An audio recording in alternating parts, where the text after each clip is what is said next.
विद्यार्थी मित्रांनो, दिलेले छायाचित्र पहा. हे छायाचित्र कोणाचे असेल? खरंच ओळखलं. हे चित्र लता मंगेशकर दीदींचे आहे. त्या आपल्या भारतातील गान कोकिळा आहेत.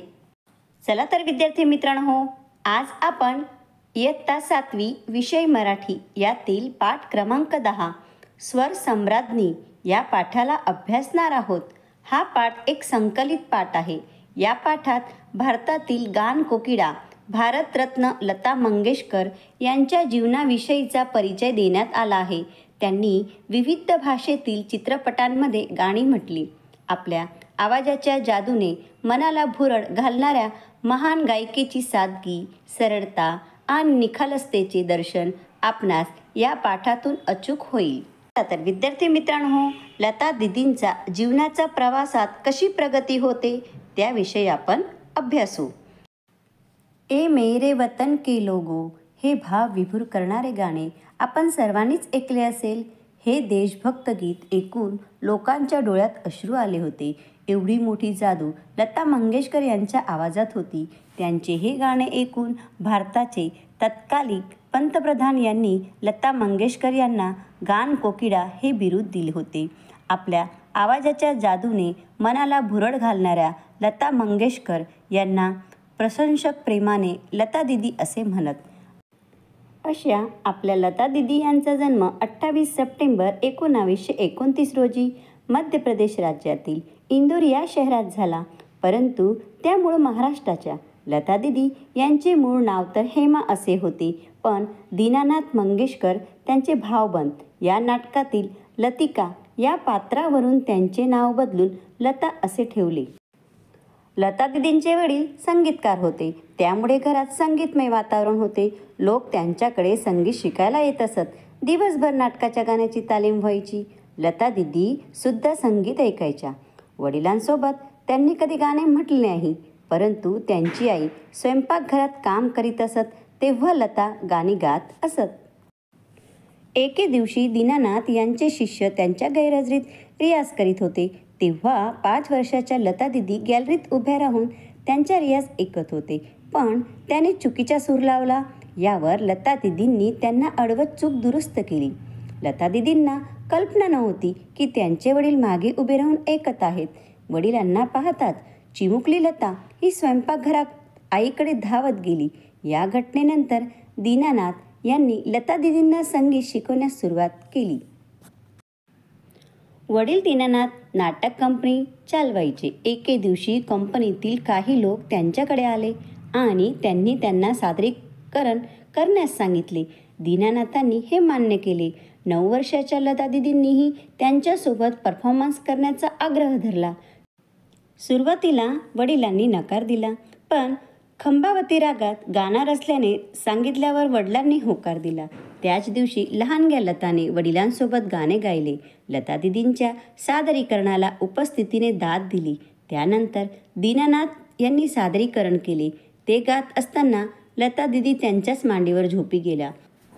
1942च्या किती हसाल या मराठी चित्रपटाचे संगीतकार सदाशिवराव निवेरकर हे लता दीदींच्या वडिलांचे चांगले मित्र होते.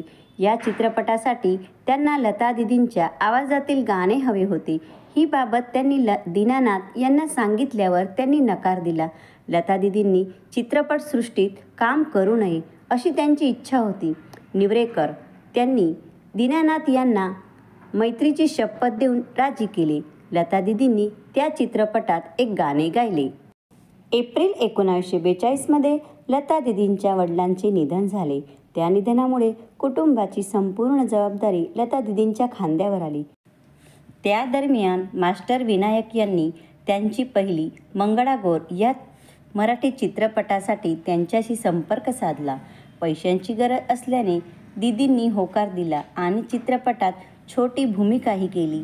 चित्रपटातील नटली चैरात्रीची नवलाई हे गाणे दीदींनी गायले. त्यानंतर त्यांनी मास्टर विनायक यांच्या कंपनीत काम सुरू केले. लता दीदी आपल्या कुटुंबासह कोल्हापुरात आल्यानंतर विनायक मास्टर यांनी दिलेल्या घरात राहत होत्या. मास्टर विनायक यांच्या निधनानंतर त्यांच्या नातेवाईकांनी लता दिदींना घर रिकामे करण्यास सांगितले. त्या दरम्यान एक कॅमेरामॅन दिदींना भेटायला आला. तो म्हणाला, एक हरिश्चंद्र बाली आहेत ज्यांना तुम्हाला भेटून तुमचे गाणे ऐकवायचे आहे. दुसऱ्या दिवशी दीदी त्यांना जाऊन भेटल्या. त्यांनी लता दिदींना ऐकून गाण्याची संधी दिली. त्याबद्दल लता दिदींना वेतनही मिळाले. लता दिदींनी ते पैसे घर भाडे म्हणून दिले. त्यानंतर त्याच्या घरात त्या राहू लागल्या. हरिश्चंद्र बालींच्या चित्रपटासाठी दीदी गाणे रेकॉर्ड करत असताना एका पठाणाने त्यांचा आवाज ऐकला. दीदींचा आवाज ऐकताच ती व्यक्ती गुलाम हैदर अली यांना भेटली. तिला एकदा ऐकायलाच हवे. मास्टर गुलाम हैदर अली यांनी दीदींचे गाणे ऐकले. त्यांच्या आवाजाने ते खूपच प्रभावित झाले. मास्टर हैदर अली यांना लता दिदींची ओळख निर्माता शशधर मुखर्जी यांच्याशी करून दिली. त्यावेळी शहीद चित्रपटावर काम करीत होते. त्यांनी लता मंगेशकर यांचा आवाज खूप पातळ असल्याचे कारण देत त्यांना रिजेक्ट केले. तेव्हा दिग्दर्शक गुलाम हैदर यांनी रागात येऊन त्यांना भविष्यवाणी केली की आज तू रिजेक्ट केले आहे ना, मात्र एक दिवस असा येईल जेव्हा सर्व निर्माते आणि दिग्दर्शक लता दिदींना आपल्या चित्रपटात गाणे गाण्याची विनंती करतील. यानंतर 1948मध्ये मास्टर हैदर अली यांनी लता दिदींना मजबूर चित्रपटात गाणे गाण्याची संधी दिली. त्यानंतर महल या चित्रपटातील आएगा आने वाला हे गाणे त्यांनी गायले. याच गाण्याने लता दिदींना गायिका म्हणून ओळख मिळू लागली. सुरुवातीला परिस्थिती बिकट असल्याने घरापासून स्टुडिओपर्यंत चालत जायच्या.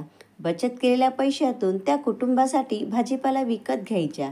स्वतः उपाशी राहिल्या तरी घरातील सदस्यांना जेवल्याशिवाय झोपू नये असे त्यांना वाटे. त्यांनी हिंदी चित्रपट उद्योगात पार्श्वगायिका म्हणून स्वतःची ओळख निर्माण केली. परंतु त्यांनी आपल्या मातृभाषा मराठी व इतर भाषांकडेही दुर्लक्ष केले नाही. त्या काळातील प्रसिद्ध अभिनेत्यांनी त्यांना उर्दू शिकण्याचे सूचन केले. या गोष्टीला मनावर घेऊन त्यांनी उर्दू भाषा शिकून त्यावर आपले प्रभुत्व स्थापिले. माय मराठीचेही त्यांनी पांग फेडले. कविवर्य तांबे, पाडगावकर, शांता शेळके यांच्यासारख्या श्रेष्ठ कवींच्या मराठी रचना जसे की कविता, भूपाळी, भावगीते गाऊन त्यांनी अमर केले आहेत. त्यांनी मराठी, हिंदी, गुजराती, पंजाबी, बंगाली अशा अनेक भाषेतून गाणी गायली.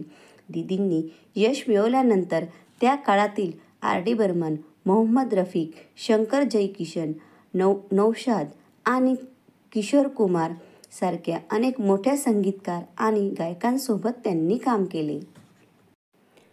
सुप्रसिद्ध लता दिदींची राहणी साधी व विचार मोठे होते. गरजवंतांना मदत करण्याचा त्यांचा स्वभाव होता. अडचणीत आलेल्या अनेक निर्मात्यांना, संगीत दिग्दर्शकांना त्यांनी मदतीचा हात दिला. अनेक श्रेष्ठ साहित्यिक, कलाकार, क्रीडापटू यांच्याशी त्यांचे जिव्हाळ्याचे स्नेहसंबंध होते. देशविदेशाचा त्यांनी प्रवास केला होता. या सर्व गोष्टी चिंतनशील वृत्ती असल्यामुळे त्यांना एक सखोल समजूतदारपणा प्राप्त झाला होता. त्यांनी रुग्णांसाठी पुण्यात मास्टर दीनानाथ मंगेशकर हॉस्पिटलची स्थापना केली. त्यांचे संस्थापक लता मंगेशकर मेडिकल फाउंडेशनद्वारा करण्यात येत आहे. लता मंगेशकर यांना त्यांच्या कारकिर्दीतील पहिला फिल्मफेअर पुरस्कार मधुमती या चित्रपटातील आजा रे परदेशी या गाण्यासाठी मिळाला होता. त्यांना दुसरा फिल्मफेअर पुरस्कार 20 साल बाद या चित्रपटातील कही दीप जले कही दिल या गाण्यासाठी मिळाला होता. लता दिदींना न्यूयॉर्क युनिव्हर्सिटी तसेच अनेक विद्यापीठांनी पदव्या देऊन सन्मानित केले. त्यांना संगीत नाटक अकादमी, इंदिरा कला संगीत विद्यापीठ, खैरागड आणि कोल्हापूरच्या शिवाजी मानद डॉक्टरेट पदवी मिळाल्या. तसेच त्यांना दादासाहेब फाळके पुरस्कार, पद्मभूषण आणि पद्मविभूषण या पुरस्काराने सन्मानित करण्यात आले. त्यांना 2001मध्ये भारताचा सर्वोच्च नागरिक सन्मान म्हणजेच भारतरत्न देण्यात आला.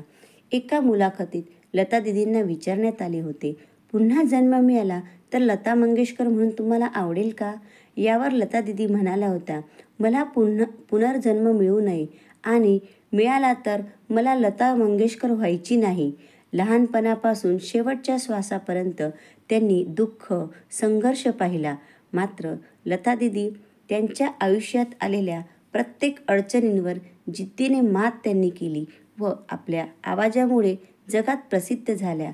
अशा अद्भुत, अद्वितीय आवाजाच्या मानकरी अर्थात आपल्या सर्वांच्या लाडक्या लता दीदींनी 6 फेब्रुवारी 2022 रोजी या जगातून निरोप घेतला.